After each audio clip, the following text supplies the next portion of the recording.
Hello, and welcome to They're a Super Geek. I'm Jeremy, and I'm here with my co-hosts, Mariam and Kristin, and our wonderful guest, Banana Chan. Tonight, we're going to be playing Jiangshi, Blood in the Banquet Hall. But before we jump in, who are we? They're a Super Geek is an actual play, one-shot live stream that highlights the voices of marginalized folks in the tabletop community. We feature gender marginalized GMs and a diverse rotating cast. Tonight, we have with us Banana Chan, who's a tabletop game designer, writer, publisher, and owner of Game and a Curry. Some of their recent work includes Jiangshi, and writing for the latest Ravenloft, and lead haunt writing for Scooby-Doo, Betrayal at Mystery Mansion. We're super excited to have you with us tonight. So let's go around the table and introduce ourselves. I'll get us started. I'm Jeremy Harper. I use they, them pronouns. I'm a multiracial, queer, non-binary educator, tabletop streamer, and just baby game designer, starting to get into it. I am new to the streaming scene. Currently, you can find me here playing games with TazGeek and guest starring wherever I can. So Utopia, Transplanar RPG coming up soon. Or on Twitter at HarkMorper, where I mostly spend my time hyping up my fellow queer, trans, and BIPoC folks. But Kristin, do you want to jump in? Sure. Hi, I'm Kristin, she, her pronouns. You can find me on Twitter at Kristin is no Jedi.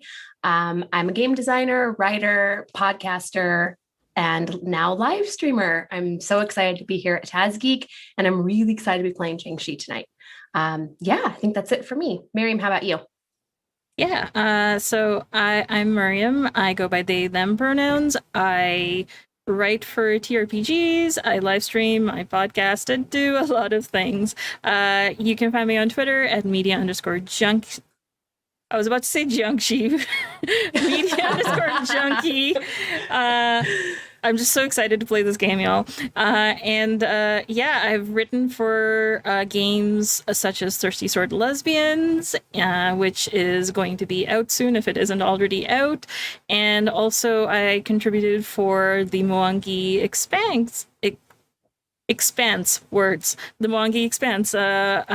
for Pathfinder. So that is finally out now, live for everybody. I'm super excited that it's out there in the world.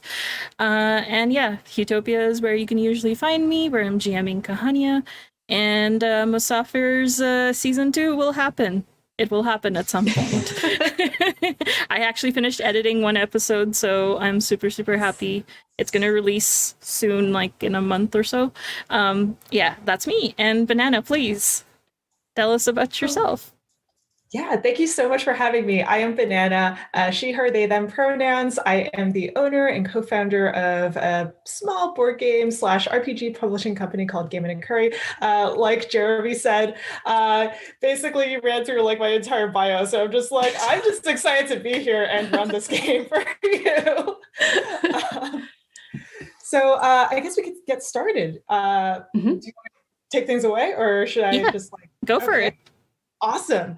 So Jiangshi, Blood in the Banquet Hall is a game about a Chinese American family trying to run a restaurant in the 1920s, trying to survive the oppression of the time, but also just like having really sweet family moments, running this family restaurant together, and also doing some silly things because, you know, when you're surviving in the 1920s, Jiangshi are bound to happen, right? Definitely a historically accurate game that we have here. So in this specific scenario, we are going to have a few content warnings. So before we get into everything, I just want everyone that's watching to know that the scenario does deal with the supernatural, murder, ritualistic sacrifices, cults, racism from the police. So that's sort of veiled. So we're not going to, go into graphic detail about that. Some annoying gangs, and a lot of lizards. So if you're not a fan of lizards, just putting that out there, we're going to have a lot of them. The tone for this game is going to be silly. It's sort of like a Bob's Burgers meets Jiangshi meets paranormal stuff sort of game. So it's very silly. And the setting for this game is going to be in 1920s New York City's Chinatown. So that's a basic summary of what this game is going to be like, just to set some expectations. We have done some calibration tools before we started recording, so everyone knows what they're getting into and what to do if there's anything that they want to rewind and redo. And we also have some characters that we've picked out. So who wants to introduce their character to everyone? Should we start with the youngest character first? Sure. Let me find my character sheet. Okay. Yay, I'm excited to play the child. So I am playing Sam, they, them pronouns, 4th generation, age 17. I'm the child of Julia, Howard, and the grandchild of Mary. Do you want me to go over like my skills and items? Yeah, your skills and items, and maybe your hopes and dreams as well. Oh, hopes and dreams are so important. My everyday item is a sketch pad. My skill is passing, so I can reattempt a role when interacting with a Westerner. My facet is a visual artist. One of my other skills is the new world. So basically, I can re-roll to attempt to make connections with non-Chinese NPCs of color. My other facet is an actor. A visual artist and an actor. This is a very creative human. I'm excited to play them. I have an heirloom that is a jade bracelet, and my hopes and dreams are to become a performance artist or a visual artist. I think that they are very dramatic. Amazing. And let's go over to the mom next. Yeah. So I am playing Julia Wong. And I am the mother of Sam, and as you will find out, the daughter-in-law for Mary. And my items and skills that I have is I have a broom, and my skill is I'm good at cooking, and I'm also an entrepreneur and a psychic. I'm a very dramatic person, and I am also an actor. And my hopes and dreams are for my child to have a better life out of this restaurant that we have. Awesome. And finally, Grandma. So I'm playing Mary Wong. I am I'm the grandmother and mother-in-law to Julia and mother to Howard, who is off busy right now. But my everyday items, my item is cigarettes. One of my skills is traditional culture and mythology. So I can reattempt roles to escape the Jiangshi or remember details about them. One of my facets is woo. So I have, I don't need to roll to speak with spirits. I am skilled, or I am equipped to speak with spirits already. I'm also really good at gambling. Which will come in handy when we get to my hopes and dreams here. But I'm an artist as well. I'm a poet. So it runs in the family. And then my hopes and dreams, I want to get rich quick and go on a cruise, baby. So, so good. Maybe the gambling will help with that. Now, Grandma, you have one more thing up your sleeve, and that is your secret recipe book. It's not actually a recipe book. It is a bunch of secrets that basically tell you how to defend against the Jiangshi, but the rest of the family might not know that. In fact, they might not even believe in the supernatural or anything ghostly or spiritual, just because we live in a modern age, the 1920s, we live in a modern age. And, this kind of thing, you don't really believe in. So, Grandma, on your character sheet, you have an extra something, which I am going to share with you right now. And I'm not going to tell anyone else what that is.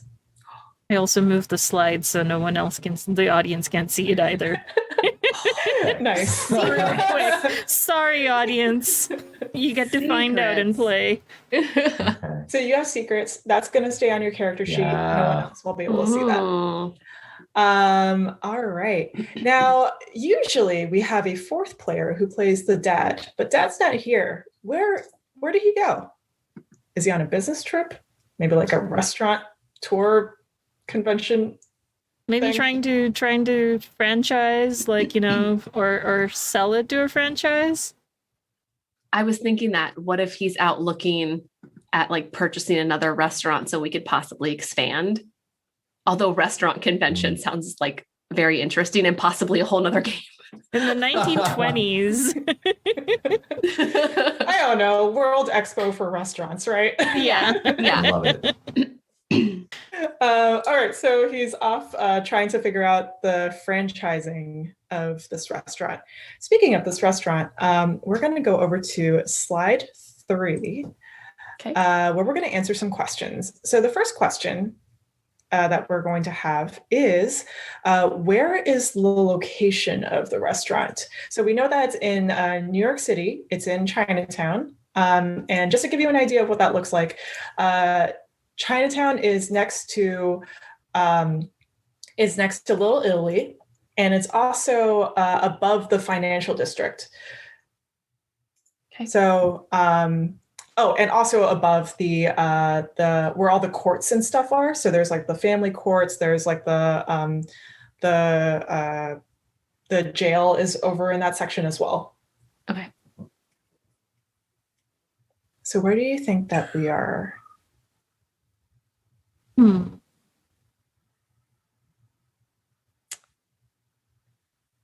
Are we doing well that we would sort of be in a district that would be getting, I guess, more clientele or a particular level of clientele? I think we might be doing well. I mean, if we're doing well enough that Howard is off trying to franchise, so we must be fairly successful where we are. Yeah. Might be in the financial district then, or close to it. Nice. Yeah. So maybe close to the financial district slash. So near that area is also where the courts are. Mhm. So like Yeah. the family court and all that stuff. All right, cool. So what is the name of your restaurant? Is the next question. Oh, this is always fun, naming the restaurant. So a previous game named their restaurant, I think it was Lucky Phoenix Tiger something like that. So just to give you an idea of What about what's Peking duck with a double E, like a peeping duck? So Peking duck. Oh, Nice. Love the puns. Yeah. Strap in, Banana. If you didn't know, Mariam is the pun master of TASGeek. Mariam, bring on the puns. So the next question is, what type of cuisine do you serve? And what's the signature dish? So I'm assuming that you have Peking duck, but it'd be funny if you didn't. Hard no on Peking duck. I kind of like us not having Peking duck. Yeah. Now that you throw that out there, I like that. But it's like it's we do chicken. Lots of chicken. Lots of chicken. We do like roasted meats, chicken. like mock duck. Yeah, mock duck. Yeah, I love like it. that. So so your type of cuisine is it more like dinner style? I feel like go ahead. I was just saying that we might have been saying the same thing. If we're the financial district, it feels more like we're serving during maybe lunch, like work hours, and maybe happy hour right afterwards versus late dinners. But what do y'all think? Yeah, I was kind of going with that. Their whole speciality is like quick lunches and happy hour and stuff like that. Love it. And what is your signature dish? Peking chicken. Peking chicken. Duck is hard to come by.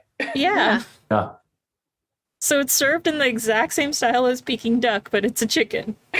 Peking chicken. Awesome. All right. And the last question we have on the board is what's your typical clientele and when are your busiest times? Lunch. Yeah. Lunch is the busiest time. And definitely I wonder if lunch and then also like client dinners, like people bringing their clients here. So it's not like necessarily happy private? hour. So it's Yeah, like private so it's like dinners. Either private dinners or people like bringing like a single client to show off this place. Right. So like those are going to be a little bit later, I think, kind of later dinners. Oh, I love that. So we have a big afternoon lull probably to where, yeah, I like that. Nice. This is a fancy place, it sounds like. Apparently. We do Very chicken in fancy. many, many styles. So is it fancy or have the white like businessmen decided that it's authentic and they like it because it's like yeah. What if the special thing's called winner chicken dinner? Oh, I love it. I love it. Well All done. right. Oh, I love it. This is great. All right, awesome. Hopefully that all fits onto the slide. It does fit. Yes. It kind of does. Actually, I'm just going to make this bigger. There we go. Now you can see it. Awesome. So you have your restaurant, Peking Duck. You have your location. You have your type of cuisine. You have your typical clientele. Mm-hmm. Now we're going to do some additional questions. So what is the name of the competing restaurant nearby?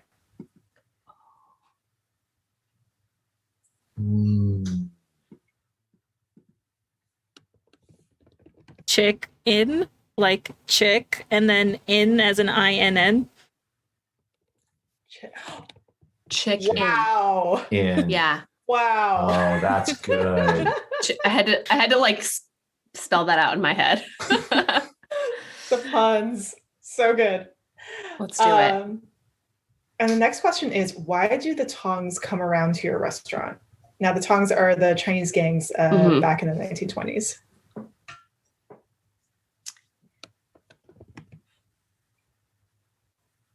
Would it be like they have some sort of issue or rivalry with us, or could it be, are they the type that would like collect some sort of tax for doing business in their area? Or because we have such a fancy clientele, they kind of either strong arm or through diplomacy or whatever, use us as a like either for spying or like a words but something on those lines. Yeah, like if any of their members get into trouble and we have people here possibly even from the court system, like it would be more like a lawyer. Yeah, and then we would have to listen in. Oh, I like that. Mm-hmm. That adds some tension and some drama. Yeah, so it's not just like businessmen who are coming here for these fancy dinners. Sometimes it's like lawyers or judges or things from the courts. Mm-hmm. So we're spying. They come around because we're spying, I guess is bottom line, right? Or we can casually mention, we're having, especially our favorite customers of like, we're having a problem with this issue. And they're like, oh, well, you can do this. Mm-hmm. Awesome. That's great. And then the next question is, why do the police annoy your restaurant for money?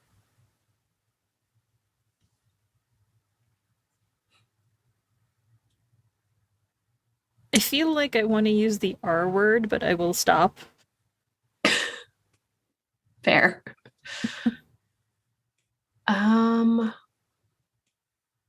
Why do they annoy us for money? Like they come by and ask for money?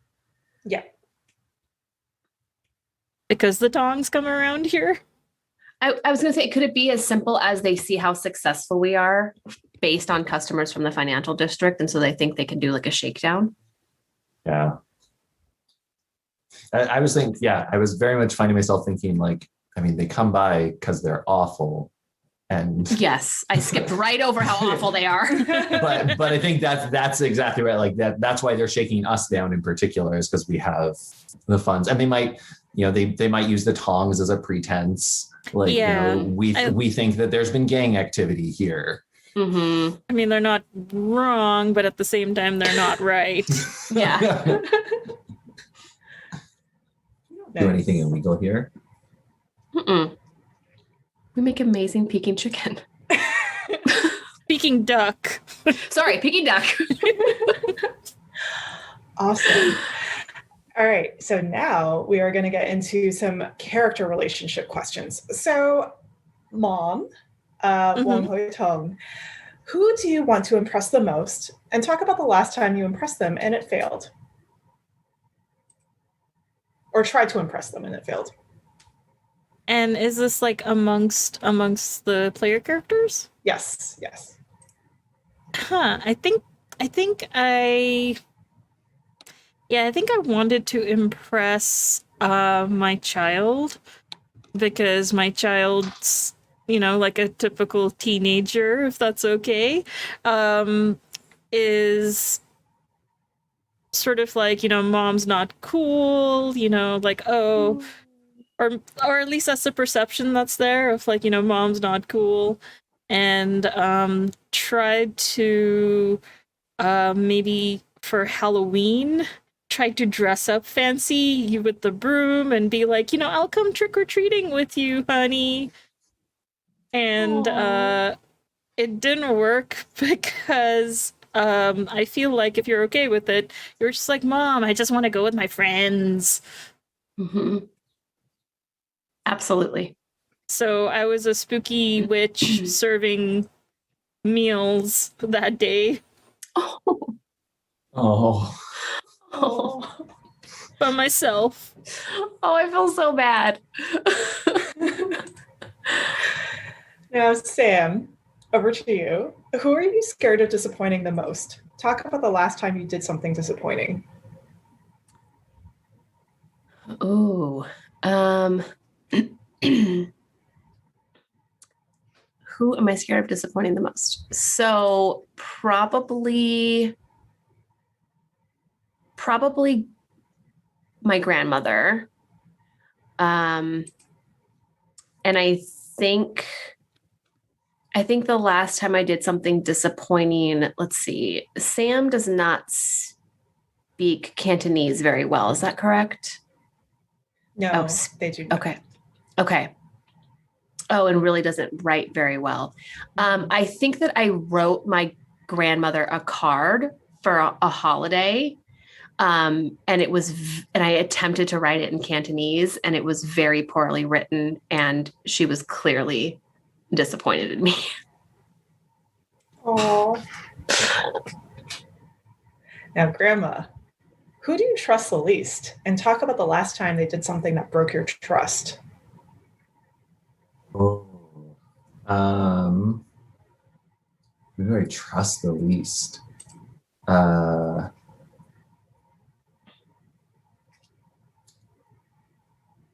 I think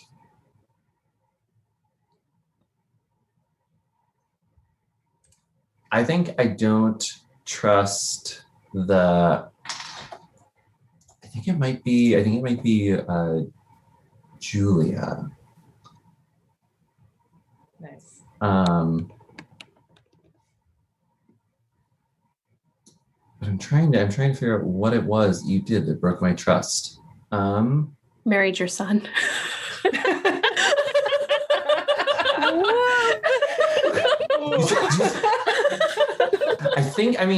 Honestly, I don't know if it's the most recent, but I think like the way that I remember that incident with the card, with the birthday card, is that it was a reminder that Julia didn't teach, or that Weitong didn't teach Sam Cantonese, didn't make sure that like Sao Yi should have grown up speaking Cantonese, and reading it and writing it, and that was the thing that feels like a betrayal to me. So is it kind of like, your son can do no wrong, therefore the whole onus of teaching it fell, like, the blame fell on me? I'm okay playing it that way. I'm just sort of I think that's probably what it is. Yeah. I mean, I probably tell my son that he's made mistakes too, but I feel betrayed by you. I blame you definitely more for it. Wonderful. Nice. Awesome. So it seems like we have our restaurant and our family dynamics. Our very happy family dynamics. So I'm going to set the scene a little bit. We're going to talk about the setting.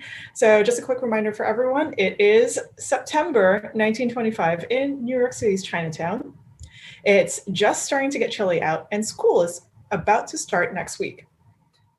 Most of the population here is Cantonese from the Guangdong province or region. The locals here have been through a lot and still have to go through the annoyances of the local tongs, even though they have mostly dispersed in San Francisco, and the overbearing police force. When will they ever stop asking for money? There's also a shift in politics as a vote for a new mayor is upon the town. A local Democratic candidate, Jimmy Walker, is gaining popularity by focusing on workers' rights and condemning white supremacy. Meanwhile, another candidate is trying to find ways to stop Walker from coming into power by whatever means necessary, supernatural or otherwise. So we are going to imagine that, pretend this is a camera, and we're going down the streets. We start the scene at the gates of Chinatown, and we're just going through these gates. There's a political candidate who's gathered a crowd. That's Jimmy Walker, who's, stirring up a crowd. Everyone's listening intensely to his speech. He wants to bring in more money into Chinatown, helping the folks who live here in the local businesses. Passing through the crowd, we see a man in a suit holding something in his blazer pocket, hiding something in his blazer pocket, but you can't see what it is. A lizard scurries along the path. Following down the street even more, we land at a street with two family restaurants across from one another. One of them is Chicken, and the other one is Peking Duck. Our story focuses around the Wong family restaurant, Peking Duck. So we are at day one in the morning, and what we do now is we are going to each take two restaurant cards from slide 3. So you'll see that there are all these different cards that are like hidden. Just go ahead and pick 2 and drag them out into a space on the board.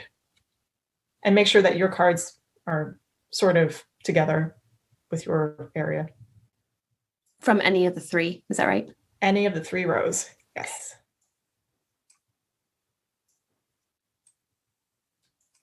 So mine is the one in the middle. Mine's the one on the right. Well, over here. Mine's in the lower left corner. I'll do up top. So let's You might want to around. shift it into the, just so that we can see it on the screen. Sorry. It's okay. I'll put it up here. Nice. Okay. All right. So let's start with Sam. So Sam, what are your chores for today? Can I zoom on this? Yes, under View, Zoom, and 200%. Or you can click on the magnifying glass. That's next to the text editing section. Google Slides. Got it. Thank you. So I need to go through the inventory, which takes an hour. And I also need to prep the meat, the duck, which takes about 2 hours. Nice. And Hoitong, what are you doing today? What's on your task list? So I am making noodles, which is 3 hours, and fix a broken dining table, 2 hours.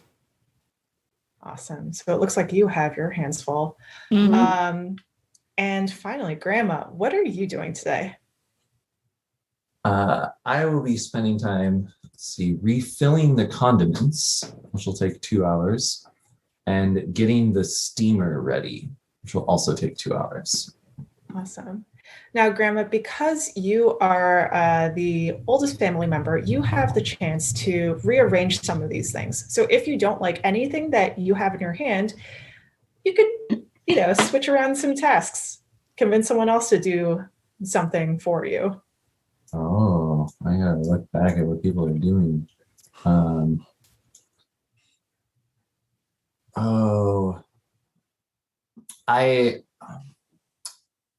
Sam is up in Sao Yi is up in the top left, right? Yes.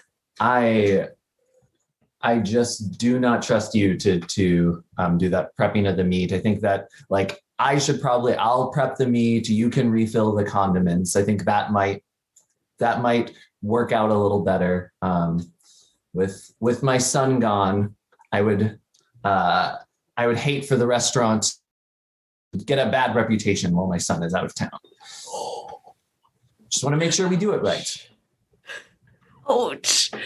Yeah, I think I think that Sam has already started, right? And so you interrupt and so very respectfully, Sam just cleans off their hands and says, "Okay, grandmother," and leaves. And then as soon as they're out where they're going to fill the condiments, then they're like, "Me, me, me, me, me, me, me." But they would not do that in front of you. Awesome. So let's start with Hoitong. So Hoitong, so you're going to be choosing one of those two things to set the scene, basically. So what are you doing and where are you right now? I think I will be making the noodles because that takes more time, and while we're letting, for example, the dough rest or whatever, I can maybe try to tackle that broken table, but I think I will be in the kitchen where there's a long prep area for the noodles and just start mixing the dough with the right flour and the right temperature of water, because IRL, I know it's either cold water or hot water, and I'm not sure which one it is, so just assume I have the correct temperature of water.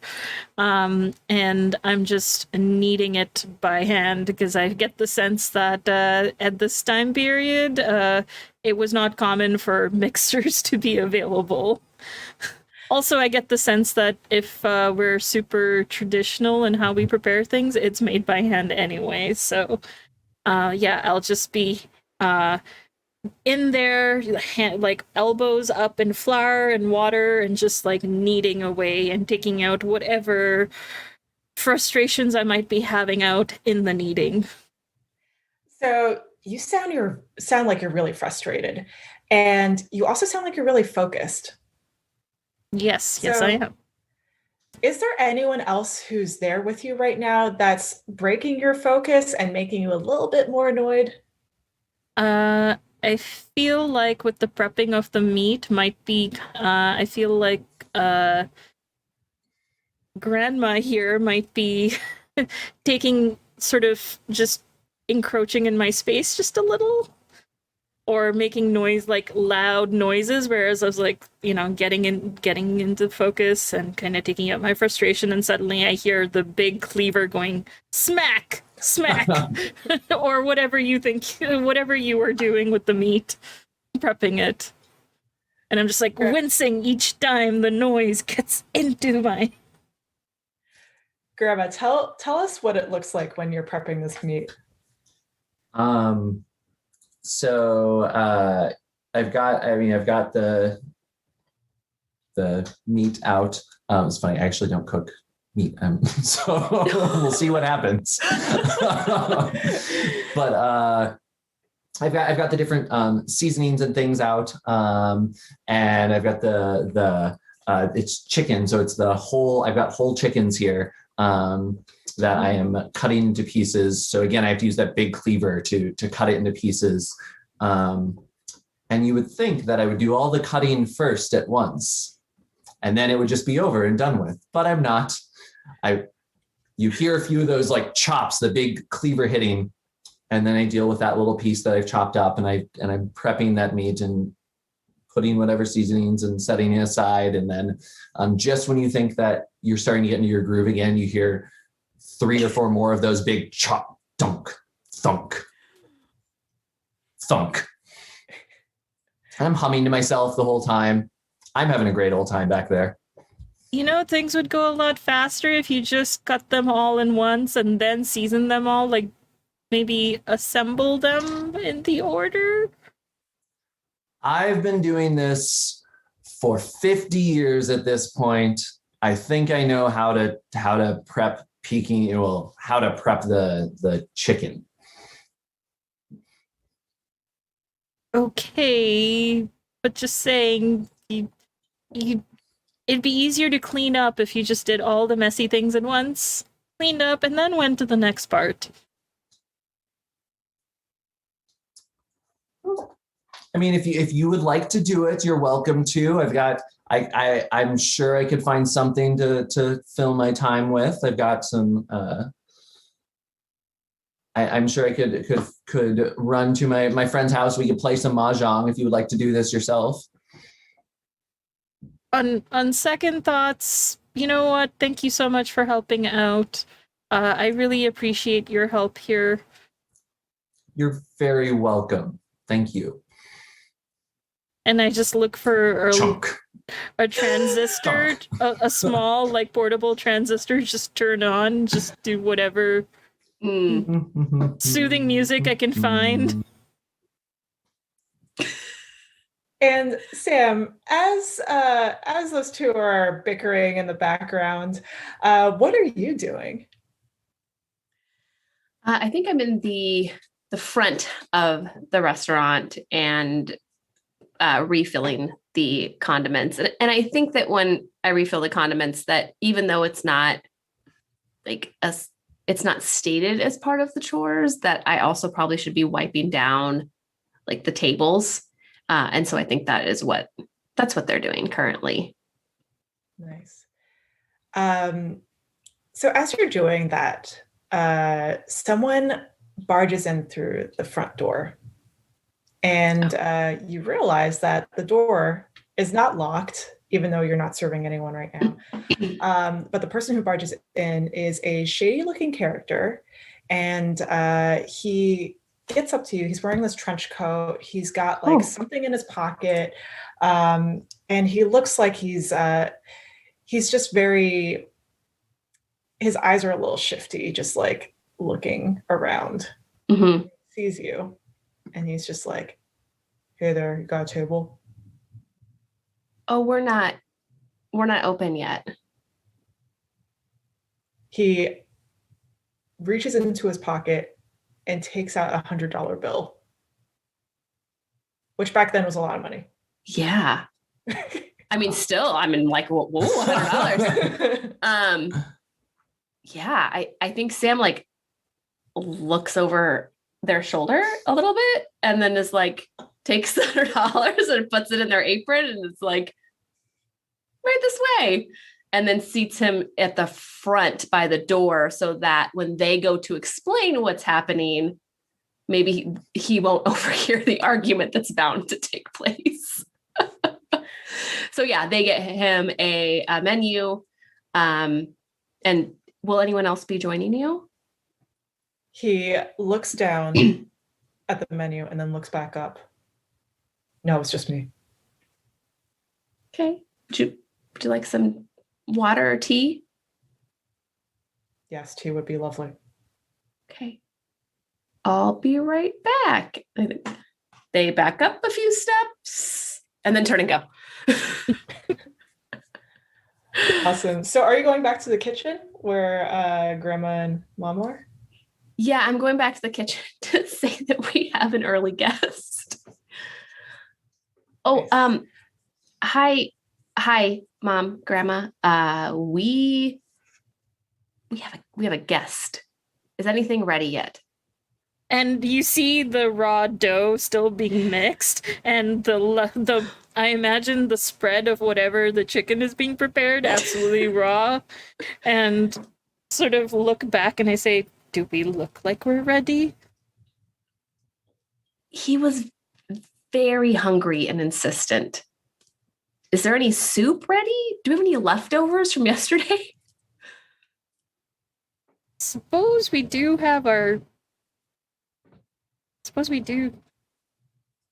I mean, I could also fry some donuts really quickly. Good idea. I'm going to take him tea and sell those donuts.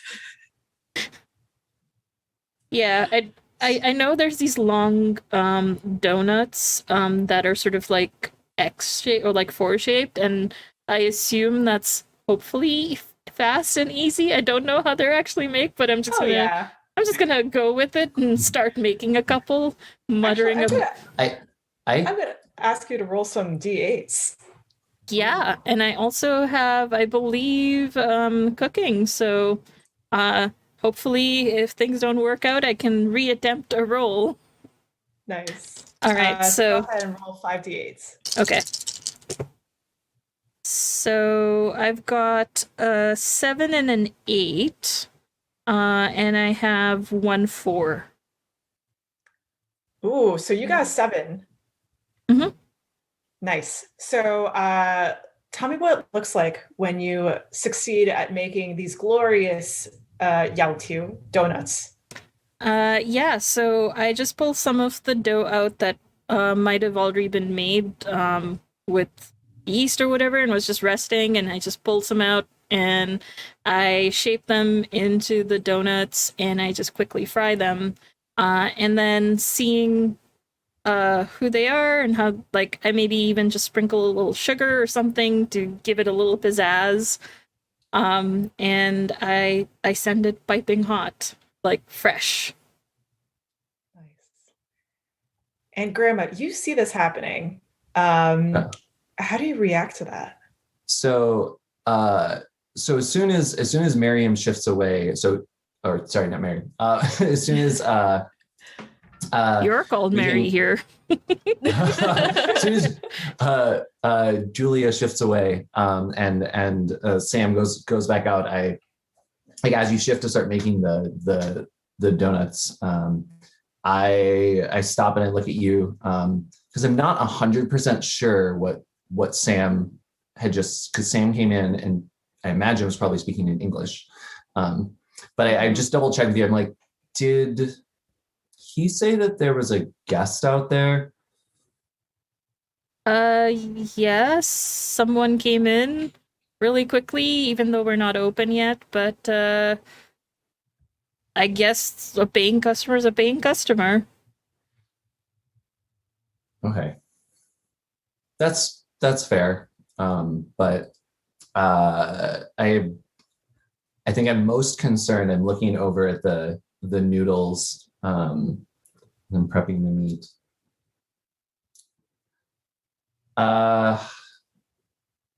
I'm as quickly as you can. We still need to prep for the lunch rush though. So we'll just, can we tell him that we can't serve him any full meals or anything until unless he's willing to wait? Yeah. I told Sam to pass the message on. Okay. Yeah. Then I mean, I just kind of look disappointed, or not disappointed. I just kind of shake my head, roll my eyes, kind of mutter something to myself and go back to the thunk with a little more vigor this time. Yeah. As if on script, the back door opens to the kitchen and your rival from Chick-In, Chow Lokwai, comes in. And Chow looks at you and he's just like, he's looking like he's got this air of arrogance to him. He's just like, very pleased with himself, even though he's just, hasn't done much. He's just walked through a door. And he's looking at both of you and he's just like, so how you ladies doing today? Better than you? I just came by to check in to see how things are going. I see you're still with your chicken recipes. Obviously not as good as mine because we are, of course, Chick-In. That is duck. duck. I mean, really, duck, as a piece of chicken goes flying. Are you trying to hit him with the chicken? No, I just wanted to bring in really silly slapstick humor. Well, From if the you are trying to vigorous slap him, from the vigorous cutting off the meat, maybe one goes flying. Grandma, would you like to roll to see if it hits? Yes, I would love to roll to see if it hits. Go ahead and roll 5d8s. So I got 2 7s, an 8, a 6, and a 2. So I guess an 8 is the highest roll. Nice. All right. So your 8 is the highest roll. It smacks him right in the face. And it like slowly peels down his face. It's just like, this piece of raw chicken. And he looks at both of you and he's just Did say duck. And as oh no, go ahead. I was going to say, as that happens, I kind of gesture to the front and say, it seems we've already got business today. How are things over there? Clearly you're over here. Service hasn't even begun. He pauses for a moment and he just like looks out the door just to see beyond if there actually is someone there and you're not lying. He sees someone and he's just like, you know what? I'll be back. This is the last time you've seen of me. And he just rushes out the door. All right, so we're going to move into the afternoon now. And the shady looking guy with the trench coat is still sitting there. He's been sitting there for a couple of hours now, give or take. And he's still enjoying whatever he's got in front of him. Sam, are you still at the front of the restaurant? I think I've had to go to the back for a few things just as I'm help. I still had inventory. So I think that I had to do that as well. But I kept kind of peeking. Like I imagined them like in the back doing inventory and then going and just like peeking their head out to see, because he's got shifty eyes. So they just want to check in. So yeah, back and forth between the two. Nice. So Sam, when you're in the front, the front door opens and it's starting to get like a little bit busier. A few more people are trickling in, but the front door opens and it's a police officer. His name is Officer Perry. And he sees you and he asks you for the money.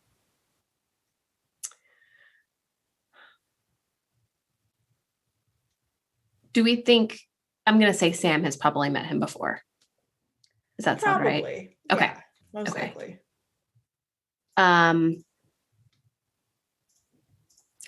Sam's going to give him a little bit of attitude.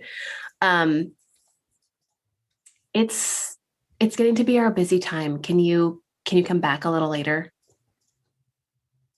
I can't come back any later. I mean, I'm on my lunch break right now, so I have to come by right now. I mean, what about after work? It's really busy. I have a family. I have several things on my list of things to do. Okay, I'll go get my mom. So I think Sam goes to the back to tell at least their mom or their mom and grandma, if they're back there, that Officer Perry is here. Mom, what are you doing? Are you in the kitchen? Yeah, I'm probably close to finishing the noodles and having them ready for service. And sort of going probably, yeah, I'm in the kitchen. Okay. So I think Sam just pops their head in there and is like, Mom, Officer Perry's here for the money again. Well, but I mean, I don't like this, but I suppose this is the cost of doing business here. But yeah, just give him the money and make him go away. You're the one who speaks the best. What if we just say no? What if we just say we don't want to do it anymore? Well, before we do that, we need to make sure we have a friend. And we don't. I'm not sure. I mean, we can ask at lunchtime, but why don't you tell him to come after work then? Because then by lunch, I tried. He said he has a family, so he can't come back. tell him we'll give him one of our winner dinners. Oh, he loves those. Okay, I'm gonna go try. Okay. Grandma, do you understand anything that has just happened? That's a really good question. I think it's a frequent thing. He comes by on a regular basis. I think I would have probably picked out at least his name when you referenced him. So I think I would have had a pretty good idea of what it was about. But not the details of what your plan is that you're going back out there to do. I think I'm assuming that you are, we're going to pay him like we usually do. Mm-hmm. So you go back out and you notice that the police officer and the shady looking character are sort of at a standoff between the time that you've left and the time that you've returned. Mm-hmm. Something has happened between the two of them. Something odd. You're not sure what's happened, but the shady looking character is like towering over this officer now. And he looks really upset. Okay. Are they shouting or no? They're not shouting. They're just staring at each other. It's just like this weird, intense. That's worse. Yeah. And like the entire restaurant is very quiet. This is not good for business. Oh. They're all just like staring at the two of them, waiting for something to happen. Oh, okay. So I think Sam sees that and like kind of makes a little announcement like, I'll be bringing fresh hot tea for everyone in just a moment. And then goes over and like looks back and forth between the two. And it's like, is there a problem? Officer Perry, is there a problem?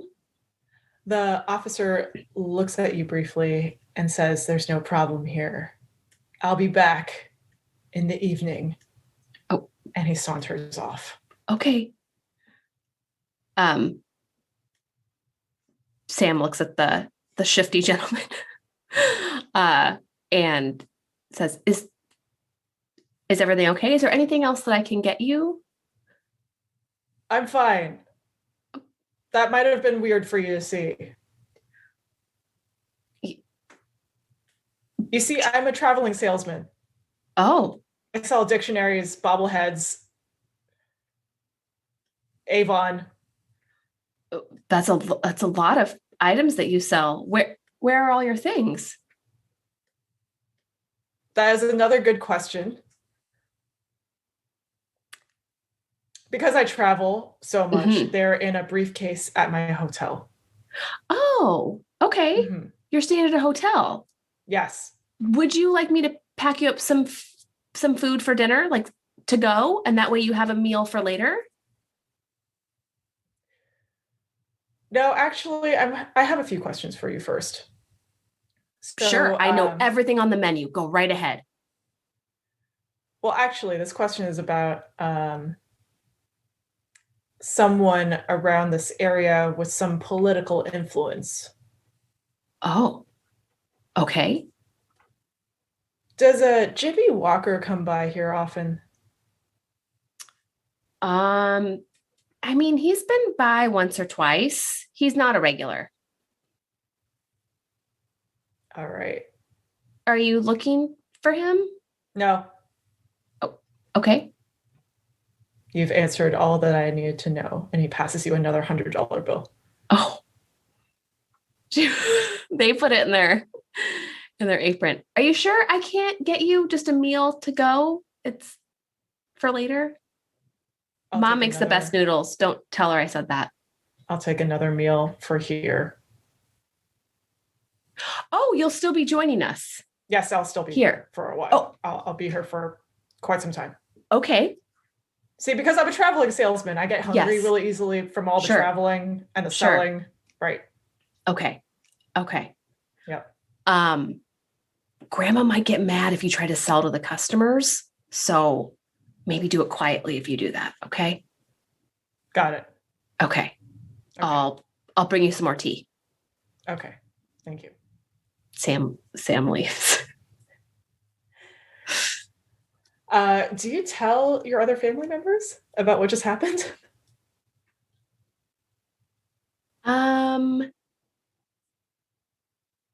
Yeah, I think that Sam, I'm trying to decide if Sam's going to talk about the money. Not yet.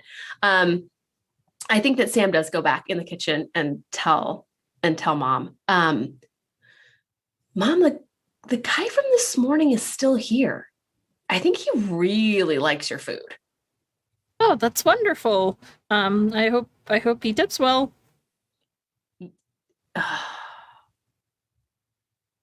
So he had this really weird interaction with Officer Perry, and then he asked me about Mr. Walker, and then he gave me $100. They take the money out of the apron and $100 bill and like put it on the counter. I hope they're not trying to buy you. Me? Yeah, they see a pretty face, and you have such a wonderful face, and be like, okay, here. Oh, thanks. Spend time with me. Here's money. I don't think so. He only asked me one question. Okay, and this morning he gave me another $100 when he came in. Here it is. That's it, though. That's all the money he's given me. Grandma, you see the $200 bills smack on the table. You probably don't know what's going on still, but you see the money. So I come over there at this point. At this point, I'm smoking in the back, and I just come over there and point directly at the $200 on the counter, and I say, What happened? Was that what you were supposed to give to Officer Perry? I very quickly explain that the customer who had come and is still here gave Sam the money once in the morning, and then again right now, and is going to stay for dinner. And then I say, I hope he doesn't think Sam's for sale.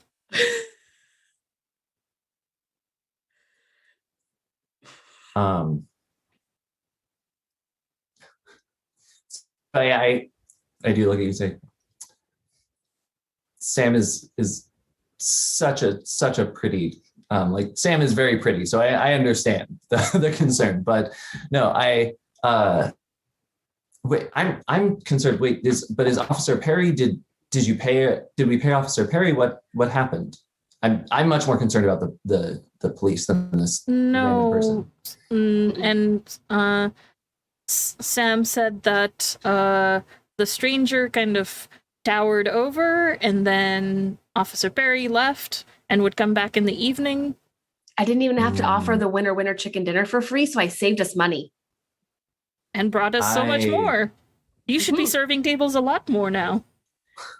Oh, but school. We'll talk later.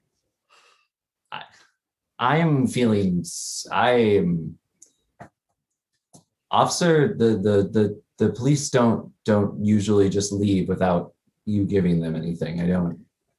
He was really upset by the traveling salesman. I mean, maybe he previously bought some Avon and it didn't work, and he's mad and didn't want me to know, but he didn't seem to like the traveling salesman. Wait, a traveling salesman? Then you definitely need to make sure that you are 100% here. Okay. I will. I walk over and just look out at the traveling salesman person. Does anything look strange about him? Well, everything, but Yeah. So he's got this trench coat on. He's white. He's got this trench coat on, and he also has something in his pocket that looks really heavy. And he keeps like fidgeting at the side. I don't like it. I think you should ask him to leave. Send him over to the Chicken Inn. We don't want to give business to the Chicken Inn, Grandma. I don't want someone here that's going to cause us more problems with the police than we already have. We actually got rid of the police. You didn't have to pay. But the police said they were coming back. Yeah. And that is usually not a good thing when they leave with nothing and say they'll be back. Well, Well, that's true. he just paid for a lot of winner chicken dinners right now. That's also true. I could tell him to go over to Chicken while we clean up and prepare for dinner, and then tell him he could come back.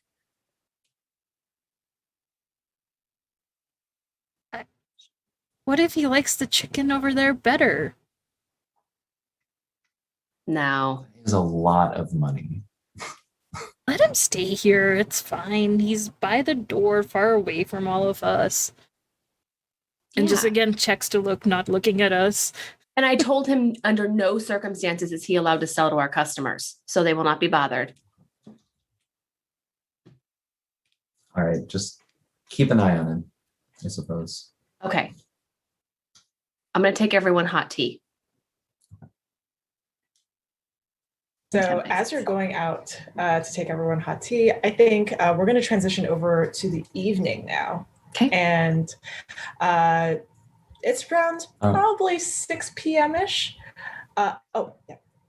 I was going to say, before we transition over to the evening, should we take a brief break here? Oh, yes. Sure. That's a great idea. This would be a good moment before.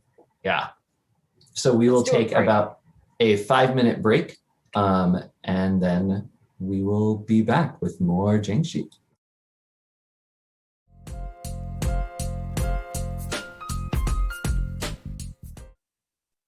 Hello, welcome back to They're a Super Geek. I'm Jeremy, and I'm here with my co-hosts, Mariam and Kristin, and our guest, Banana-chan. We are playing Jiangshi tonight, where our family is running a wonderful restaurant. Yeah. Peking duck, where we serve no duck. No shady business going on here. Yeah. And there's someone super shady hanging out by the front door, hanging out in one of the booths by the front door, as far away from the kitchen as possible so they can't overhear us when we talk about them. Facts. They pay well, though. They probably will. We'll see. We'll see. So we are entering the evening now. So it's around 6 p.m. And all of you are still busy serving customers. The shady looking character is still sat at the same spot. And it seems like he hasn't moved, except for maybe to go to the bathroom and then come back out.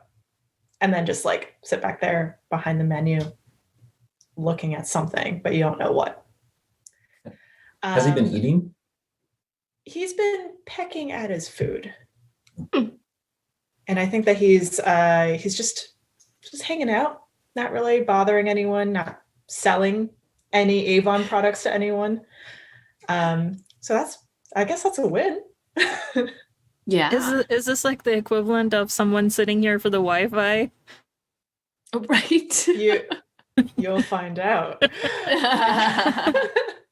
So let's start with Hoitong. Hoitong and Grandma, where are you right now in the restaurant? I think I'm busy in sort of the least occupied area, or maybe out back. I think maybe out back with this table that is a dining table that is broken, and just it seems like it might just be a simple tightening screws or whatever. So it's something I usually leave for my husband, but my husband's not here, so I'm gonna try to fix it. It looks like it's an easy enough fix. Okay, cool. So as you're fixing this thing, I'm going to ask you to roll 5d8s to see if you fix it. Sure. I have a 7 and no 4s. Great. So it just screws right back in. Tell us about this table. Why is it important to you? This is probably one of the nicer tables, and maybe it even has like a those rotating inner things for all the meals. I don't know what it's called. Oh, it's a Lazy Susan? Yeah. It's one of those things where I felt there was another word than Lazy Susan, because it's just like, what did Susan do to ever be called that? Poor Susan. Poor Susan. But yeah, so there's like a Lazy Susan on it, and the Lazy Susan was kind of squeaking quite a bit, so I was actually just repairing that. Nice. And as you finish repairing it, you suddenly hear a voice, just like a whisper, and you're out back. So there's no one else around, but you hear, they're coming. Who's coming? And you don't see anything or anyone around you. Am I a little bit superstitious about things? You are psychic. I am. I think I'm starting to wonder now if perhaps this might be a spirit of some kind, and whether I should pay heed to this morning. Is there anything I can do to You can try to speak to a spirit. So you have an heirloom that's attached to your rich grand aunt who you could try to talk to. Yeah, I think I'd like to do that. All right, cool. So to do that, you will consult with Ancestor, and you could just do this once per day. Okay. So go ahead and cover in the first box. Done. And when you consult your grand aunt, what does it look like when they approach you? I feel like I see them in their most formal outfit with that jade hairpick in them. Like, I sort of sense their presence and what they would look like. And I think I would have had like a photo of them from like when photography was first, like, because they were able to, because they were rich enough to be able to take a photograph, and that's sort of what I always kind of see a silhouette of in my mind. Nice. And so it's sort of like you're transported into this photo dimension, right? Yeah. Everything's like all desaturated, and you see your grand aunt come to life, as if this photo is just coming to life, and she starts moving towards you, and she looks at you, and she's got this this long cigar holder, and she smokes it and says, "Oh, hi, Tom. How are you doing?" I'm doing well, Auntie. How are you? "Oh, I'm doing quite well. Is there something that you needed from me?" Yeah, I heard. Were you trying to contact me right now when someone came? I think there's a spirit who's saying they're coming, and I was just wondering if you knew what all of this was about. Well, I didn't send that message, but I could look into it for you if you like. Yes, please. You're my favorite aunt. Oh, thank you. I know. You don't have to flatter me. I already know. And so she taps her cigarette into the dirt, and slowly under on the dirt forms like this sort of symbol It's like a sigil, and it glows. And she stares at it for a moment, and she looks back at you, and she's just like, "Huh, that's interesting." What's interesting? It seems like there's a demon in your realm. A demon? Mm-hmm. They must have gotten out of the underworld somehow. Is that gonna affect my family? Is there something I can do about it? No, the dirt says that they've been there for a very long time. Okay, so I guess they're harmless? Could be. Well, I mean, I guess we'll keep an eye out, but thank you so much for this information. Oh, anytime. How's Sam doing? Sam's doing wonderful. You should see their work. They're so talented and they're so pretty. Oh, they're still trying to be an artist.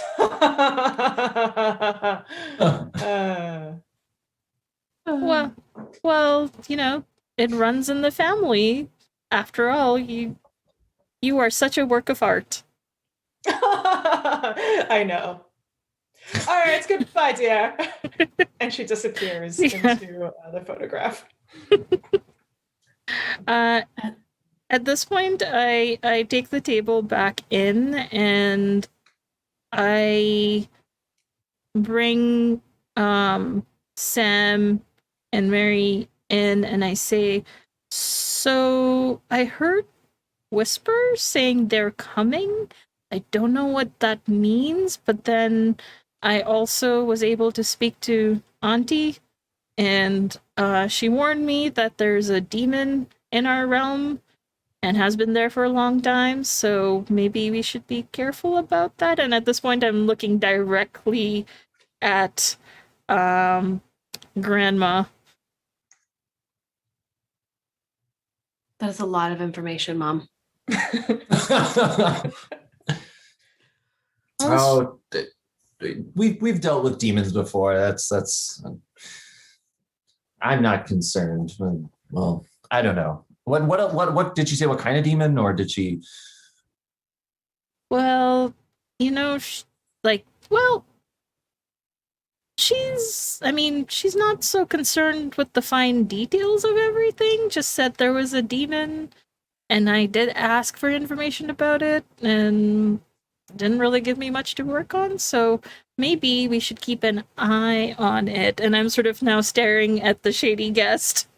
Well, I imagine all of our heads just like peek out at the shady guest. like a vertical tree heads. Yes. When you peek out, a few things happen. The front door opens, and you see a group of tongs burst through the door, and they are loud and rowdy. That's the first thing that you see. The second thing that you see is that they've brought in a couple of lizards from the outside. Oh, like how big are these lizards? They're like little green anoles. Oh, okay. Okay. Like itty bitty. Yeah. Yeah, they're very small. They just like scuttled in with them. Oh. So they didn't like bring them in. No. Okay, they didn't physically bring them in. Okay. Just, like, I was imagining them carrying them like on their shoulders. Right? They're like talking about it. Look at this lizard. Hey, check this lizard out. Isn't it cool? Yeah. We're gonna have a lizard race afterwards. Yeah, actually. Okay, now. I imagine it's unusual for us to see lizards walking into our restaurant. But also health inspection. Yeah, like New York doesn't really see a lot of lizards. Yeah. Could one of those lizards be the demon, Mom?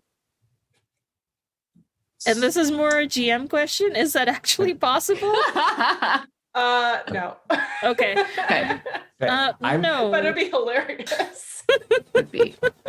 So I guess I'm wondering, like, and this is a GM question, like just thinking about like what my character knows about the mythology and the traditional culture and mythology. Is there anything here that seems like, do the lizards seem connected to this concern about the demon at all? You can roll to find out. Yeah, that's what I want. 5d8s. And if you want to, you can re-roll. I definitely want to re-roll. Wait, can I re-roll everything? All of them? So you re-roll the remaining dice, so 4d8s. Okay. Oh, gotcha. I remove one and then re-roll. Okay. There we go. Okay, so a 7 is my highest. Nice. All right. Yeah. So you think back on all of your training as a shaman, all the stuff that you've learned from your days practicing esoteric Taoism and all of that.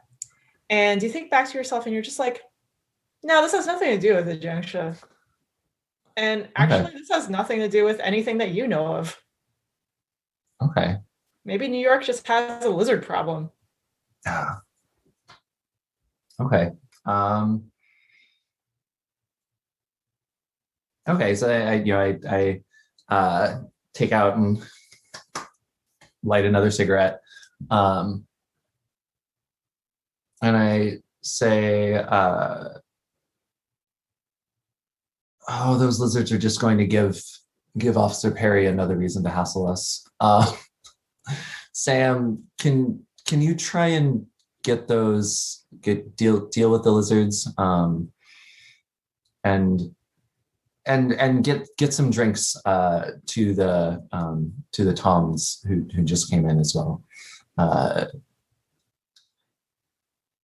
We know if we get them a little bit of alcohol, as we know they're going to ask for it, and if we go ahead and get it to them quicker, they will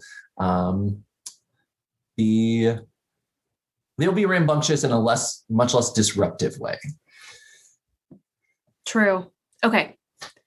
So I think Sam grabs a few drinks on a tray, and I like that Sam bartends, makes a few drinks on a tray. It is Prohibition era, just for a quick reminder. So maybe it's cocktails. Yeah, I was saying, or do we have like bootleg? Yeah, do we think we have bootleg like That's alcohol? A good question. Maybe Grandma has bootleg alcohol. The grandma special. People ask for the grandma special. Mm-hmm. Ooh, what if they ask for Bloody Marys? I love it. And those are the hard drinks. Yeah. I think in that case, since it is Prohibition, I don't think we should just give them alcohol. Yeah. You should give them tea, and if they want alcohol, then they'll have to. I mean, as they know, they'll have to do something for us. Maybe help us out when the Officer Perry comes back by. Yep. Okay. So I'm going to ask. First of all, I'm going to ask you to Sam to roll 5D. Actually, when you're conveying all of this information over to Sam, do you speak in English or Cantonese? Oh, I probably speak in Cantonese. Yes. I'm insistent that it is your fault and you need to learn. Yeah. That feels right. I love it. I so feel that. Yeah. Sam, you know a little bit of Cantonese, but I'm going to ask you to roll 5d8s. Okay.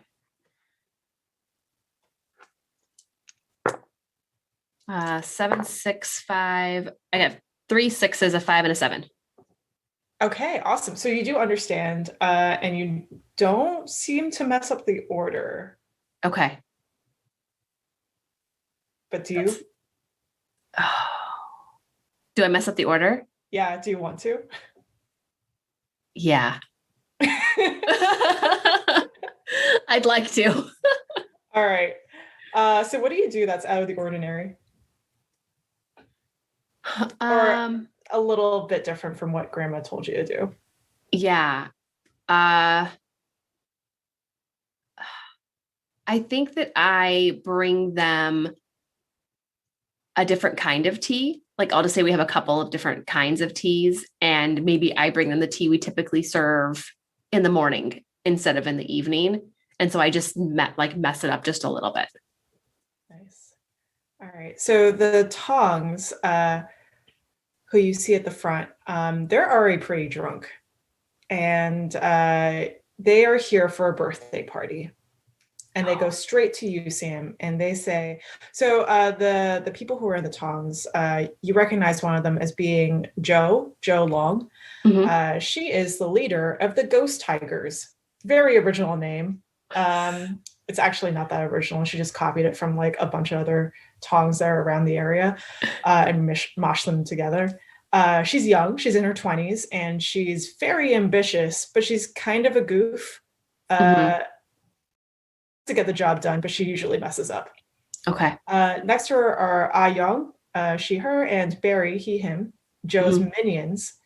And they're both equally bad at the crimes. Okay. So they come up to you and they're just like, we're here for a birthday because we're the best tone gang thing ever. Absolutely. You are the best tongue gang ever. How many? Sam tries to look like how many in the party? There's only 3 of us right now, but expect at least 10. They're just a little late. Oh, okay. Well, I have tea for you. So why don't you have a seat over here at our large round party table? And I can bring more tea out when everyone else arrives. Can we have the special? I will check, but you should know we're expecting Officer Perry to come back. So that could be a concern. I mean, unless you talk to him when he gets here and convince him to, leave. Just like clockwork, Officer Perry comes through the door. Apparently he's been sitting outside this whole time, and he's been using, your spot as an excuse to come in to arrest people. So he walks in and he sees that there are tongs there, and he's just like, he goes up to Sam and he's just like, so what's going on here? Oh, just a birthday party with tea. A birthday party? Mm-hmm. With tea? And he picks up one of the teas and he like inspects it and sniffs it. Would you also like some tea, Officer Perry? I can get you your own tea. More like liquor. And he takes a sip of it and he's just like, this is tea, isn't it? It's just tea. It is. Well, he puts it down and he tries another. More like liquor. And he takes a swig. This is also tea. Mm-hmm. Sam rotates the tray so that the third cup is closer to him. Go. More like liquor. Uh-huh. He does it again. This is still tea. Officer Perry, are you going to taste all our guests' tea? Because we're going to be busy again, and I don't know if they'd like that very much. I would like a seat, please. Of course. That booth right over there is open. I can bring you a menu and some more tea, unless you're full of tea. I'm full of tea. I would like to see a menu. Thank you. Okay. And he sits back down. Okay. Sam brings over a menu and then so are you going to take this to go for your family since it's after work and you said you have a family to take care of? I'm here for the money, first of all. Right. So should I bring you money and your dinner to go? Yeah, sure. Why not? Okay. Here's the menu, but I could bring you a winner chicken dinner. Oh yeah, I could go for that. Okay. I am a winner after all. Yep. I love that. Yep, that was so good. As you're rushing off, Joe Long from the Tong comes up to me. And she's just like, hey, hey Joe. Yeah, so I have to get Officer Perry's food to go. And then once he leaves, I can bring you the special. Okay, got it. Yeah. Okay. I'm a huge fan of our winking. We'll be right over here. Okay. We're expecting more people. Just right. saying. It's not just us. Right. There's going to be like 10 of you. At least. At least. Yeah. Oh, okay. I'm going to go tell mom and grandma. I'm really popular, just saying. Well, you're the best Tong gang ever. So, right. Yep. Okay. All right, I'm going to go sit back down. I'll be back. Sam runs off into the kitchen. Cool. What's everyone else doing in the back kitchen? Hopefully making food. Yeah, I was gonna say, I think I'm just in general meal prepping and serving at the kitchen. I'm hovering around at different points, interjecting myself into the cooking process in ways that I believe are incredibly helpful. like telling me the noodles should be prepped in water as I'm doing exactly that.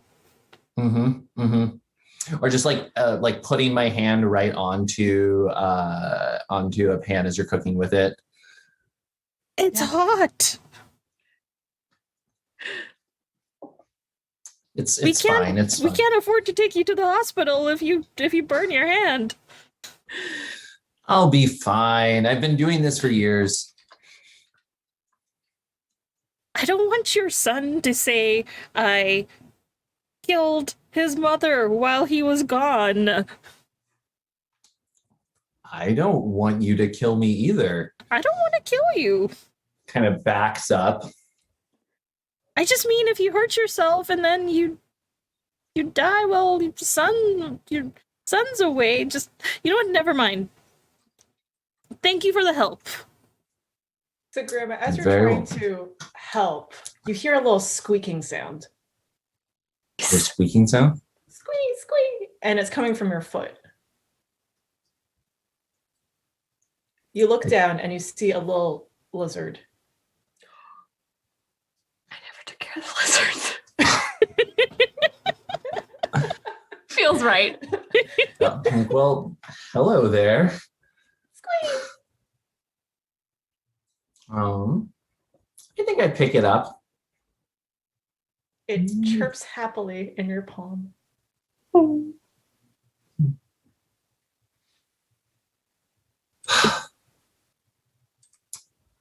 And I come over to my daughter-in-law and hold it out. And can you tell me what this is? I look at it and my eyes widen and I'm about to take whatever cooking utensil I have to smack your hand, just like a reflex. I don't, but it's like reflex. It's like, that is a lizard and that should not be in the kitchen. Officer Perry's outside. You're right. It shouldn't be in the kitchen.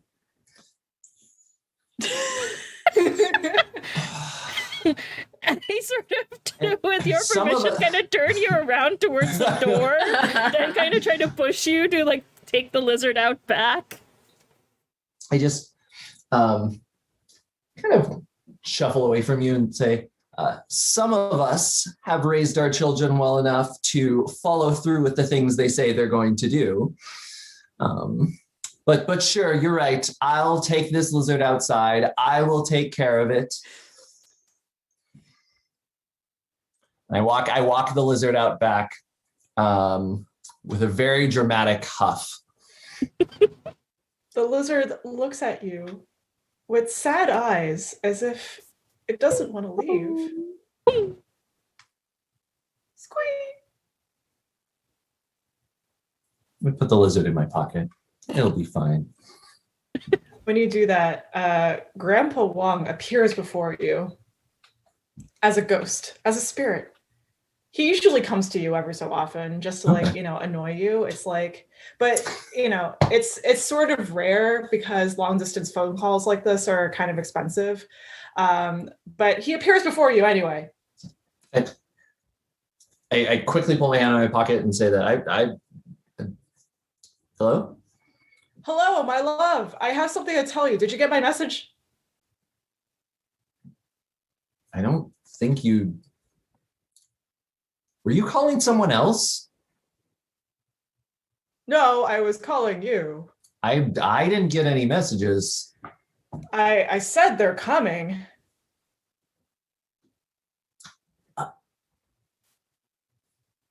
Okay. The Jiangshi are coming. You should have been more specific the first time.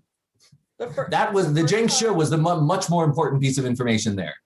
Was it?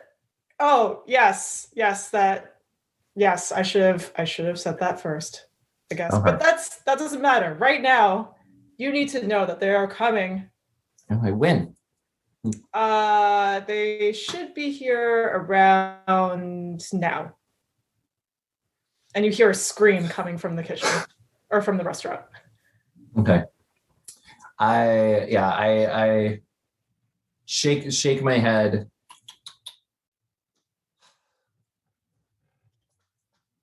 Your timing is impeccable as usual. I take out another cigarette as I walk inside. You're welcome. Talk to you later this week. Yeah, remember to pick up my call this time. Kind of wave. So in the restaurant, there is a screen. And when you look into the restaurant, you notice that the guy with the trench coat has attacked Officer Perry. And Officer Perry is now down on the floor, and this other guy, the guy in the trench coat, is on top of him, and it looks like these blue wisps are seeping out of Officer Perry's face into this guy's mouth. Oh. Is Sam the only one who sees this, or? Sam, I think you're at the restaurant right now, right? The front of the restaurant? Okay. Yeah. You're probably the only person that sees this, but everyone hears the screaming. Yeah. In fact, most of the customers are leaving at this point. The Tong is they're the only people that are still in the restaurant. Yeah, I think Sam was putting cups down for 10 and bringing a couple of teapots over and was pouring the tea for the three folks that are there. And like looks over and is like, "Oh, Officer Perry," but like continuing to pour the tea. And then like puts it down and then rushes over and is like, "What? You can't fight here. What's the customer? You don't have to leave. Winner chicken dinners for everyone." And isn't like too close to them, but is like trying to see what is happening. Hoitong, what are you doing right now? I think I hear the scream, and regardless of what is happening in the cooking process or whatever, I just kind of run out with my broom in one hand and like a strainer in the other, like for frying things, you know, the spider strainer. Yep. And I just rush in sort of like either I have to clean something up or smack something. I'm not sure what yet. And I see what's going on and I sort of make my way to it, probably smacking, trying to get the stranger in the trench coat off with my broom. So I'm going to ask, so is everyone there trying to get the stranger out or just Hoitong? I imagine I would have, as soon as I went inside or left the Grandpa Wong, I would have went to grab my recipe book, my secret recipe book, and start trying to go to grab whatever things I need. Nice. Which y'all will find out when you see me have it. Ooh. Awesome. All right. So Hoitong, it sounds like you're trying to attack the man in the trench coat. I'm going to ask you to roll 5d8s. All right. Come on. So no 4s and 2 8s. Nice. All right. So what does it look like when you smack this guy in the head? I think the absolute, like, sort of like the shock of someone of like, this is happening. They don't expect to be smacked on the head with a broom and I kind of like, shoot you sort of a thing. And I feel that's what kind of shocks them out of whatever they're doing and makes them step away from Officer Barry. Nice. And I'm just like literally sweeping this person out. So you're sweeping this guy out.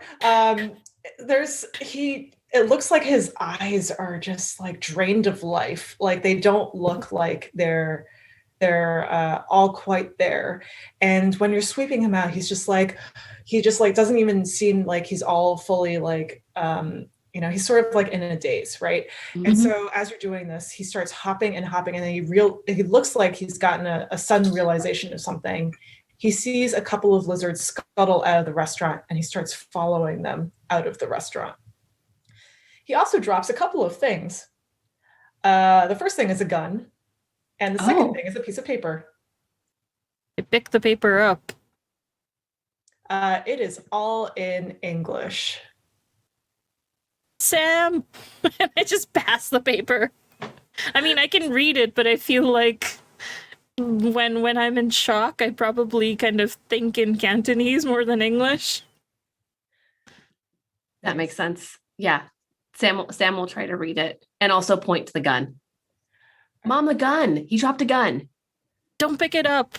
Because I'm looking at Officer Barry of like, I do not want to be holding a gun when Officer Barry gets conscious. I won't. Sam puts their hands up and then down to take the note and look at the note. You look at the note, and it is actually a bounty for Jimmy Walker. Oh. Does it have any details? It has a large sum of money. Ah, okay. And that's about it. Okay. And maybe kind of with my foot, toss the gun under a table just to be like out of sight. Yeah, Sam explains to Mom. Mom, it's a bounty for Jimmy Walker. It's for a lot of money. Jimmy Walker, the politician man? Yeah. Why here? I don't know. I mean, that the guy he only asked me one question, and it was about if Jimmy Walker ever came in here. Maybe he was waiting for him. But Jimmy Walker is not our loyal client, like patron. I told him he's only been in like a few times. I don't know. Oh, Officer Perry, are you okay? So Officer Perry is quiet. Oh, sorry, go on. No, go for it. He doesn't say anything, but his eyes suddenly pop wide open. And he's got that same lifeless look. Oh. So I was gonna say right about this point, I'm gonna kind of kick I imagine it's one of those like swinging kitchen doors. So I kick the door open with cigarettes still in my mouth. I got a bag of rice and one of the like jugs of something clear. I just come out and I'm looking around for what's going on. I shout something in Cantonese. I shout like, "Where is it? Where is it? Where is it?" And I just point one at the door and one down. So the one in the trench coat is definitely out the door, like he's gone. But the Officer Perry, who's on the floor, his eyes are wide open, and he stretches out his arms, and then he pushes himself up, and he starts hopping towards you. Oh. Go ahead. I was say I shout, "Hold your breath."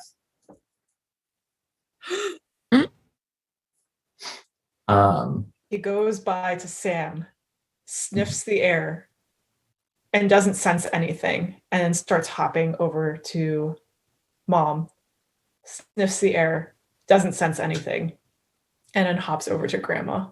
Mm-hmm. So at this point, I'm still breathing. I didn't stop to hold my breath. You're smoking. And so Of course you have to. Yeah. I've got the bag of rice, and I kind of like, as it's hopping towards us, I just kind of pour a bunch of rice on the ground in between us. And then I, as it gets closer, I try and splash it with the vinegar from the jug I've got in my hand, because I imagine it'll stop at the rice. Nice.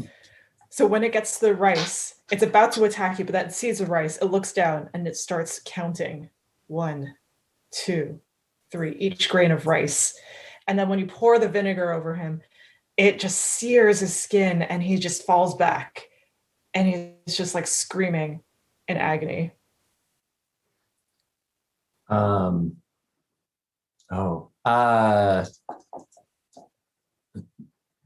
so bad with names. Julia. Nice. Kind of shout out, Julia. You should be able to, or take a cigarette out. Sorry, Julia. Use your psychic. Was it psychic spells can stop them, can immobilize them. So. Yeah, I try to see if I can connect with the body of Officer Perry. I just realized how horrible that sounds. Go ahead and roll 5d8s. Okay. Ooh, my itty bitty dice went flying. So that's an 8 and 6, and I'm just gonna re-roll one of them instead of looking for my itty bitty dice. So no 4s and an 8. Nice. So you got an 8. Okay. So what does it look like when you're trying to connect? When you're trying to brain connect with this ex-Officer Perry? I think I try to sort of like similar to how I communicate with my aunt. I kind of take in the visual sort of presence of Officer Perry, and then I try to sort of look for their aura and kind of reach out for the one that is very much them. Nice. So you go into sort of this trance where you like see all these bright colors, and it's sort of like this weird cosmic thing that you're going through, this cosmic tunnel that you're going through, and then you see you sort of like connect into his mind, and you see Jimmy Walker. And you see this pure hatred towards Jimmy Walker and needing to find him. And the one thing that you can do to find him is to follow the lizards. Okay. You go back into your own mind. I think he's looking for Jimmy Walker and to follow the lizards, and I say this in Cantonese. Okay.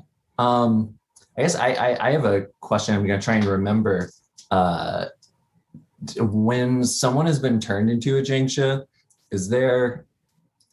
are they already dead at that point? Is there any saving them? Is there? You can heal them. Yes. Oh, cool. Is that on my? I don't think that's on my. So. Most people can't heal Jiangshi unless you are a Wu, or if you're like a herbalist. Okay. Well, I am a Wu, so you could try to heal him and see what happens. He's paused for a moment, right? Yeah, he's just like hanging out with vinegar, like. Okay. Rice on the floor. So I definitely look at you, Wei-Ting, and ask, is he really worse like this? I'm not sure.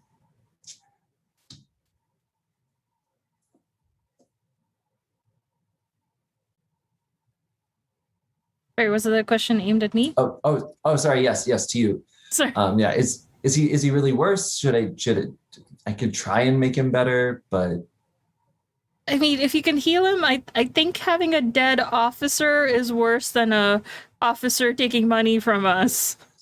Okay, fine. I will try Wait, and heal. we're gonna kill him? No, but look at his face. Meanwhile, you see out the window, like you see like a bunch of hopping people going in one direction. One direction, like a band. Oh, no. Well, I guess I'm going to say that if I think it's something I could do quickly, I would try and heal him. Other than that, my instinct is to try and follow them. Is it something I think I could do quickly? You want to try and follow the Jiangshi outside? I think, do we? I don't know. Yeah. They are very dangerous. Okay. Yeah. Do we have any way to contact Jimmy Walker? We're supposed to follow the lizards, right? So. Oh, the Jiangshi want to follow the lizards. Oh, they do. I'm sorry. Yeah. We probably should Sam suggests that we close the restaurant. By the way, just remembered there's 3 tongs just sitting here somewhere. They're terrified. They're just like clutching onto menus and like teapots and whatever they can find. Yeah, I think we should try to get them to leave.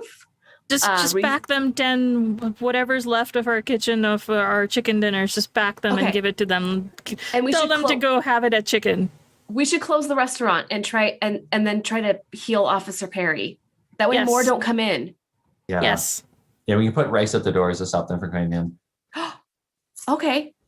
So I think Sam goes to the back to package up to-go meals because we're whatever's left of the kitchen, just just throwing. Yeah. Okay. Like a big. And they're just like, can we just stay? That looks really terrifying outside. We're not as tough as we actually are. I mean, as long as you stay out of the way. Yeah, and remember that we basically saved your life. Oh, we will never forget this. Okay, that sounds good, right? Okay. Don't worry, sweeties. We'll protect you. Thanks, Grandma. So I think Sam locks up the front and puts the rice in front like Grandma instructed. I guess I'm going to try and heal the officer, Perry. Whatever his Perry, Officer Perry. Grandma wouldn't care to remember his name. No. The officer. 5d8s. Okay, so I got one. Cancel out the highest number. Okay, I got 1 5. Oh, okay. So you were not that successful in trying to heal him. Okay. So what does it look like when you're trying to make him better and he's just like focused on counting these grains of rice? Okay. I think I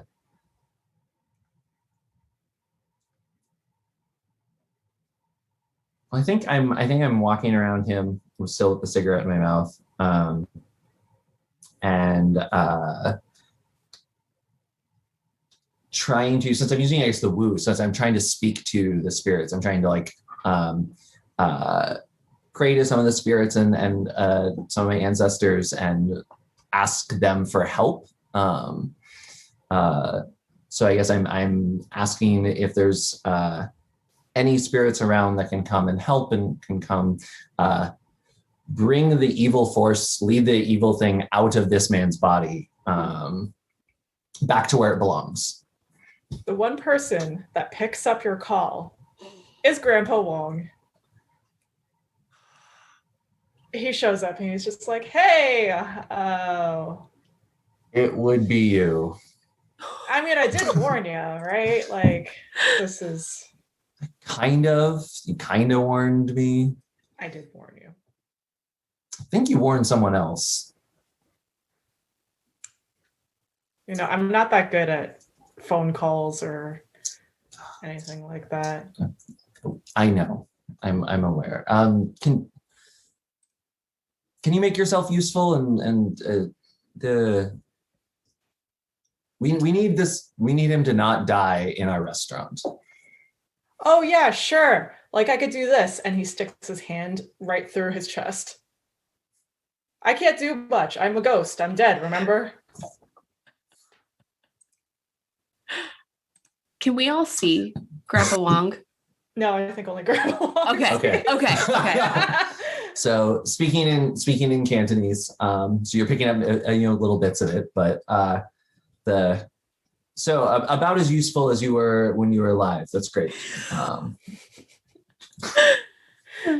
You know I love you, but you never were much help. You have a funny way of showing that you love me, but sure, okay. Things are stressful right now. I'm sorry. I don't know what to do. What should we do? Well, okay. It's hard. Before you hung up on me, I was going to tell you some more stuff that would have been important, and then you left. But I guess I could tell you now. Thank you. Please. And he just doesn't say anything for a moment. Oh. I really appreciate how helpful you are, and we couldn't do this without you. All right, so I'll tell you. So a demon has been living in New York for a while and has been pretending to be a political candidate.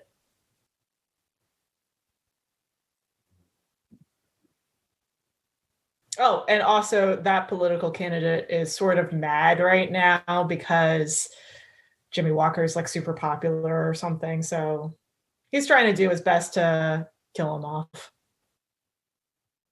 Or so I've heard from everyone else, all the other ghosts. I have a lot of ghost friends.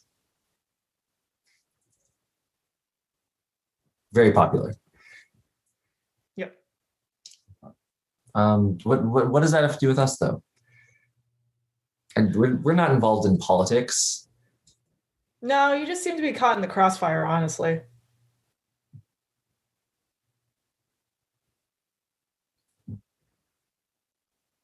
Mom, Grandma's talking to herself again. She's talking to Grandpa. I've seen her do this before, but I'm not quite sure. Oh, Sam, wherever Grandpa Wong is that the camera sees, Sam turns the other way. Hi, Grandpa. Your grandkids, I think they're trying to say hi to me. My grandkids?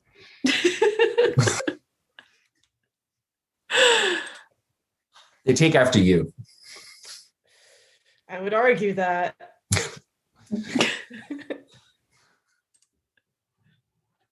Yeah. Well, do you have anything else helpful to? I don't know what to do. Yeah, there's been an influx of lizard activity in New York for some strange reason. Yeah. Sam, you told us what you heard in the police officer's brain? Did you? Oh yeah, that was Mariam, but yeah, you did. Oh, right? sorry. It was did. Mariam. Yeah, Mariam is psychic powers. What am I talking about? Yeah. Julia, you did. Okay, yes. Yeah, the Jiangshi were following them. We already know that.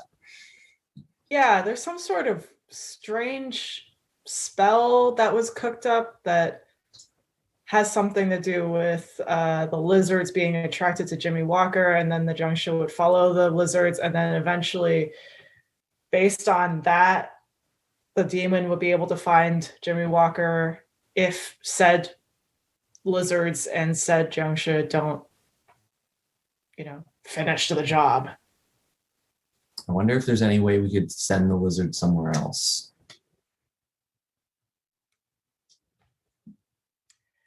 Well, that's all I know. All right. I do mean it, though. Thank you. Oh, you're welcome. I miss you. honey. I miss you too. We'll talk next week. Yeah. Now, and make sure you dial the right number this time. You know what? I have so many address books. You bought me all of these address books in the afterlife. I don't know how to use these.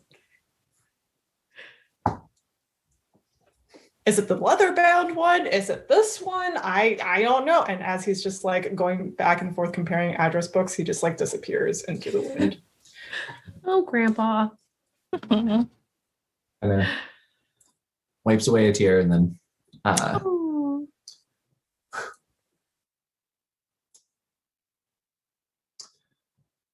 the old fart said it's the lizards. Okay, but what about this lizard? And I point at Officer Perry. I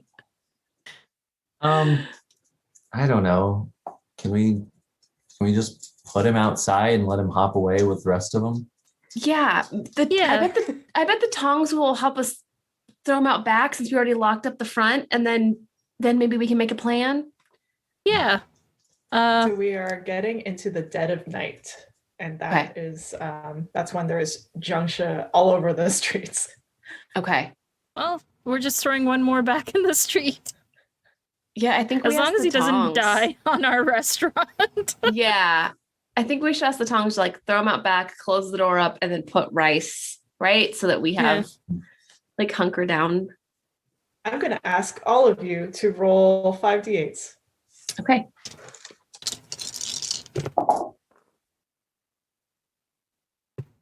Oof, my highest is a 6. So I've got 2 7s and an 8 and 1 4. Ooh, okay. So who got the lowest? All right. So what happened? How do you fail at trying to convince the tongs to help you out? Oh,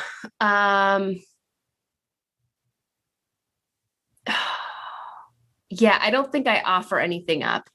I think I just get a little too like, hey, remember how we saved your life by letting you stay in the restaurant? We need you to throw Officer Perry out the back door and then just run back in.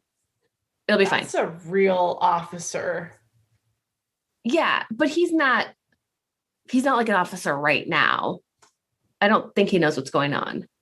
At this point, they're like a little too drunk to even do anything. So they're just like, we went to a party before this. We can't do it. Okay. I'm just so tired, and I just like falls asleep. Passes out. Mom, I think we're gonna have to throw him out the back ourselves. We can drag him, right? And just right. Yeah. Is he still like asleep almost? He is just counting rice, but he's that's right. He's got like smoke coming out of his back from the vinegar. What if we make a trail of rice? That's what I was thinking, is we make a trail of rice and kind of shift the rice towards the outside and kind of just toss it all outside. Yeah. Who rolled the second highest? I got a 7. I guess the 8 got canceled by the 4, so it'd be 7 for me. All right, cool. So how do you try to push Officer Perry towards the kitchen, towards the back? I think I like doing that plan of like shifting the rice and kind of being like, well, no, count in this direction, count in this direction, count in this direction, and maybe having a piece of the chicken dinner kind of floating off like as bait tied to a string and just kind of like fishing. Nice. He's just like that, and he just like hops towards the chicken and like stops counting and then starts counting and just like follows you along. Grandma, you rolled the highest. How do you kick Officer Perry out the back door? So I pick up which one of the tongs looks the most the least drunk? I'll say Barry. Barry? Okay. So I go over, I pick up the gun that was kicked under the thing earlier, and I wake Barry up with the gun and say, and so wakes up, the gun is pointed and say, my daughter would like some help, please. Oh, Grandma. Yeah, of course. Anything for you. And he like hiccups a little bit and stands up. Which way? Kind of turn him and push him a little. Oh, yeah. He looks over at Sam. What do you need help with? No, my mom needs help. That way. That way. Mom needs help. That way. Mom. I'm here in the kitchen. Through the front and through the swinging doors. What do you need help with? Getting this guy out the door. Oh. Just push. Push. Okay. And he topples over into Officer Perry and falls flat on the floor and starts snoring. I drag him back in and close the door after Officer Perry's out. I just leave him there on the kitchen floor and I just start putting rice on the door edge. Yep. Uh-huh. And that ends the first day. Yay. We did it. So we do have a second day, but do we want to take a break here? Yeah, I think we will continue that on our next episode. Yeah. Yay. So thank you so much. This was such a blast. Thank you everyone for watching. That was Jiangshi. Thank you again to our guest Banana for joining us tonight. If you'd like to play Jiangshi, check out the link, which we will post in the Twitch chat. And if you're watching this later on our VOD or on our podcast, you can get more info in our video description or in the show notes. Let's just go around the table one last time and plug ourselves. Just tell us who you are and where we can find you.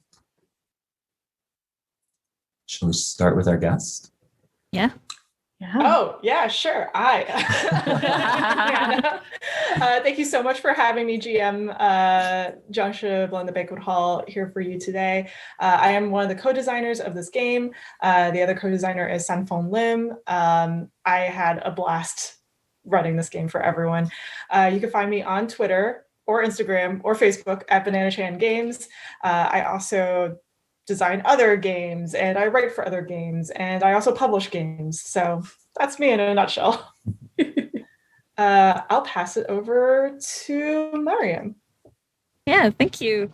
So I'm Mariam and I'm on Twitter at media_junkie and I love this game so much. And you can find me here every alternate Thursday, co-hosting with my wonderful co-hosts Jeremy and Kristin, where we play games here, as well as on Utopia every alternate Sunday, where you can see me running Kahania, which is a Monster of the Week campaign set in Surzamine, a campaign setting I'm writing, set in South Asia, and I do a lot more, but you can just check me out on Twitter. I will now pass it to Kristin. Thanks, Mariam. Had a blast playing. Can't wait to play again. Our second day. My mind's already turning. What are we going to do? But you can find me on Twitter at Kristin. As I mentioned before, I'm a game designer, writer, podcaster. I co-host and edit Powered by the Players, which is an actual play podcast, playing all your favorite PBTA games in one-shots and miniseries. We feature a rotating diverse cast, and it was created by 3 BIMPoC folks, much like the show. That's over at Geekspective Network. Also at Geekspective Network, I now co-host Tabletop Babble. I run an interview show called Tabletop Crowd, in which I am interviewing folks who have upcoming gaming-related crowdfunding projects in order to hype and boost and get the word out. So you can find more information about that. Again, if you follow me on Twitter at Kristin. And now our final lovely co-host, Jeremy, I'll hand it to you. Thank you. Yeah, I had, oh yeah, so it's such a blast. I can't wait to play the rest of the game on our next show. But yeah, so you can find me. My name is Jeremy. You can find me at Harkmorper on Twitter. You can see me on this every other Thursday and making occasional guest appearances in anywhere I can find when I've got the time. So that's me. And that's our show for tonight. So if you don't already, please follow us on Twitter at TazGeek and consider donating to our coffee so we can afford to keep buying games from wonderful indie designers. And join us next time as we finish the Jiangshi, Blood in the Banquet Hall, and find out what happens to Jimmy Walker. Bye, everyone.